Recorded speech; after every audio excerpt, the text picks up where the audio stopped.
ৰেজাউল কৰিম চৰকাৰৰ কংগ্ৰেছক জইন কৰাৰ পাছত ফাৰ্ষ্ট ষ্টেটমেণ্টটোৱেই হ'ল এটাতকৈ সাংঘাতিক ষ্টেটমেণ্ট। এই ষ্টেটমেণ্টৰ জৰিয়তে বুজাব লাগিব যে অলৰেডি আমি ধুবুৰীখন ল'লোৱেই আৰু লৈ এতিয়া আমি শিৱসাগৰখন ল'ম। এই ধৰণৰ মন্তব্য যিটো তেওঁ দিছে অতি দুৰ্ভাগ্যজনক কথা।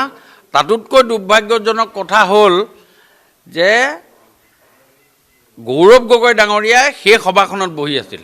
গৌৰৱ গগৈ ডাঙৰীয়াই তাৎক্ষণিকভাৱে তেওঁ ক্ৰিয়া কৰিব লাগিছিলে, তাৎক্ষণিকভাৱে তেখেতে ৰিয়েকশ্যন কৰিব লাগিছিল, যে ক'ব লাগিছিলে যে এই যিটো কথা ষ্টেটমেণ্ট দিছে এই ষ্টেটমেণ্টটো উইথড্ৰ কৰক। গৌৰৱ গগৈ আজিৰ ডেটত আমাৰ থলুৱা ভাষাত যিটো কাণ পেলোৱা বুলি কয়, তেওঁ কাণ পেলাই দিলে।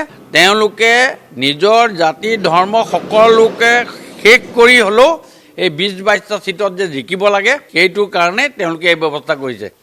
মই গৌৰৱ গগৈক ধিক্কাৰ দিছোঁ।